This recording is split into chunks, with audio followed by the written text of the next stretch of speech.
Currently, I'm a serial entrepreneur and I'm running 4 businesses. My primary business is called Quantum Leap. Some of you would have heard of Rajiv Talreja. He's Asia's leading business coach. Him and me are business partners. We're the co-founders of the same company. And that's my primary business, Quantum Leap, where we work with small and medium businesses to help them scale. My second business is called Dreamcatcher Investments, where we invest in small and medium businesses to help them scale too. My third business is a startup called Zoozle. It's an e-commerce platform, which is a made in India platform to impact SMEs again all across the country. And my fourth business is called Connect, which is a tech platform to build curated connections for small and medium business owners. Primarily, our focus is with the SME space. Our vision and our mission is to obviously impact the SME community. It's a by entrepreneurs, for entrepreneurs, and with entrepreneurs philosophy.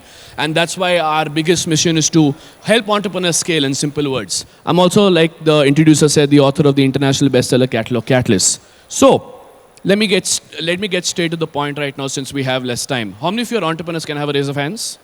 Yeah? Super. So I'm going to show you the different stages a business needs to go through in order for them to be profitable and scalable. My slides are not working, so I'm going to ignore that. Is that okay with everybody?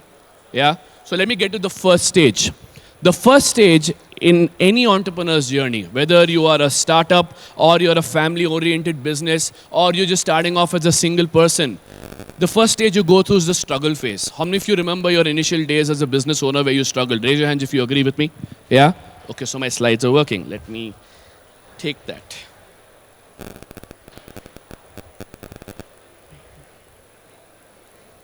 Struggle stage, okay?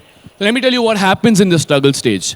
So usually in this stage, what tends to happen is that you have to keep clicking the slide. Just open up all the points. It's perfectly okay. Open it up.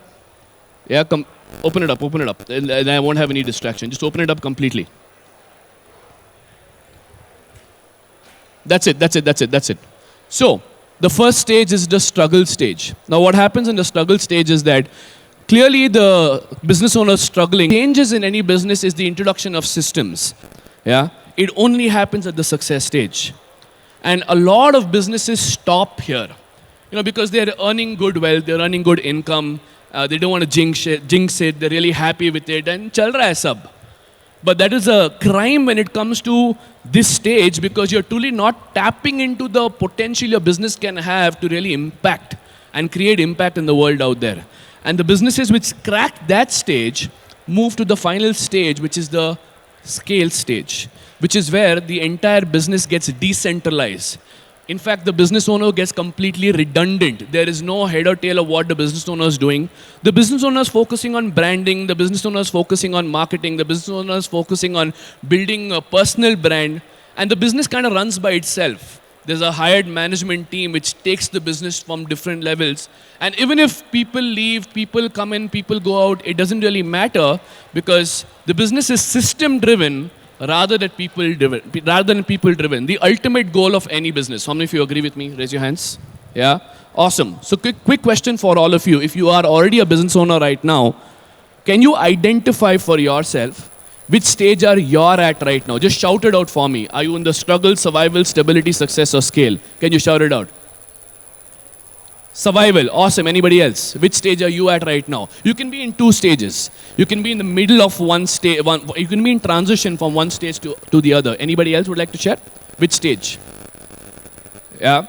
So I tell you what, most people in today's SME world are either in the survival stage or stability stage. Very, very few people have reached the success stage. They obviously go into thousands and tens of thousands looking at our entire country. But a lot of businesses are in transition. How many of you would like to know what to focus on to help you move from one stage to another? Would you like to know that? Raise your hands if you would like to know that. Awesome. Can you help me with opening up all the other animations, please? Thank you.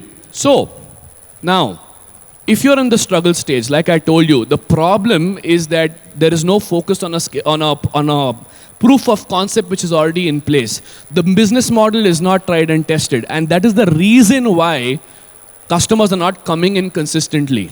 So when you're in the struggle stage, the only focus needs to be to design a profitable business model. It's not about sales, it's not about marketing, because I want you to think about this. If your business model is not in place, think about it. You can do whatever marketing you want, you can do whatever branding you want, you can have whatever visibility you want, you can build how much of a bigger team you want. It's still not going to make you any profits. Do you agree with me? If you agree with me, show me a thumbs up. Yeah, show me a thumbs up. Yeah. So when I'm talking about business model, I'm not talking about some fancy Excel sheets which need to be put in together. If you understand what is the core of a business model, it's the coming together of three elements. Your customer, how does it engage with your product and service? And when both are engaged, how are you going to make money? If you can answer how these three elements are going to get married together, if you can answer how these three elements are going to be integrated to working together, you have a workable business model. It just boils down to that. And then you scale that up. Does that make sense, everybody? If that makes sense, please raise your hands. Thank you. Now, once you focus on designing a profitable and scalable business model, then you move to the next stage, which is called the survival stage. And for you to move from the survival stage, which is basically the hand-to-mouth stage, where every month your focus is on how do I ensure that enough money is on the table for me to pay my bills. For you to move from that stage to the stage of stability, your focus is to activate all your business functions. Which means that rather than you trying to focus on everything in a haphazard manner, every single function in your business needs to be activated. Now I'll tell you what I mean by functions. Marketing, sales, operations, HR, finance, management. All of these activities, these functions needs to start working consistently. Now let me clarify what I don't mean. I'm not saying that you're going to hire a HOD of HR, an HOD of finance, a HOD of marketing. No, that's not what I'm saying. It can still be done by you in the beginning stages. It can be still done by team members which you hire, maybe 2, 3, 5, 10, whatever is your requirement. But bottom line, how many of you agree with me that all of these activities happening consistently and effectively is extremely important for you to have stability in your business? If you agree with me, raise your hands. Think about it. If for 6 months of your business you're focusing on marketing and sales, of course you're going to bring in leads and customers. But for the next 6 months, if you're focusing on operations and you're servicing those customers, then marketing takes a hit. And you're going to go through that cycle consistently, month on month. And that is the reason why you're going to be hand to mouth. Are you guys with me? Does that make sense? Raise your hands if you're with me. And that's why the focus needs to be on actually building and establishing a business functions, which is what will take you to stability. Now, stability is that stage where you're making money, which means your business model is in place. Otherwise, you would not make that money. But how do you move from stability to success, where you truly start generating wealth, a good amount of money for yourself? For that, you got to focus on building second-line leaders.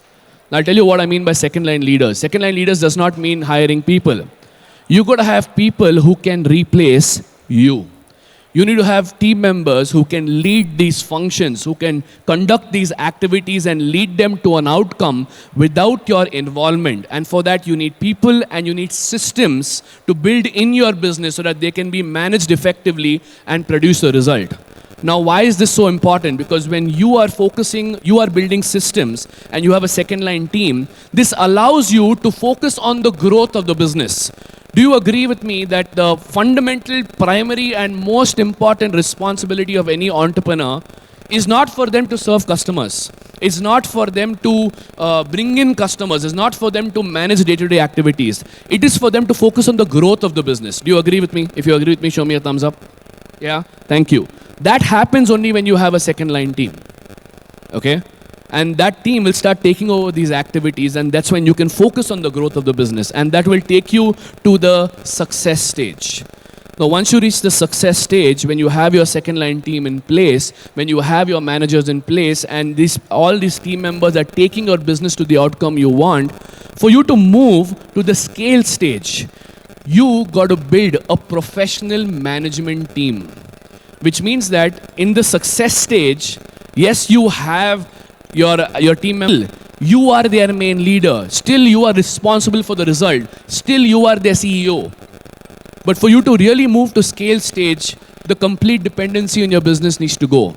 I'm not saying that you need to disappear from your business. I'm saying that you need to become redundant in your business, which means whether you are involved or not involved, the decision making, the execution, and how the business is evolving is not at all dependent on you. And for that, you need to have a management team which is not dependent on you, which means you got to have a hired CEO, which means you got to have HODs, so that you can focus on branding, you can focus on visibility, you can focus on PR to take your business to all new levels. And that will truly take you to the success, to the scale stage. Does that make sense, everybody? Yeah? So let me summarize for you. Struggle, survival, stability, success, and scale. From struggle to survival, the focus is the business model. From survival to stability, the focus is on activating your business functions. From stability to success, the focus is on building a second-line leadership team. And from success to scale, the focus is on building a professional management team. And those are the different stages you've got to go through to build a profitable and scalable business. I hope this was useful for all of you. Yes? Thank you. That's my time. This is Karan Hasija. Thanks a lot. Thank you, Karan, for your motivational words.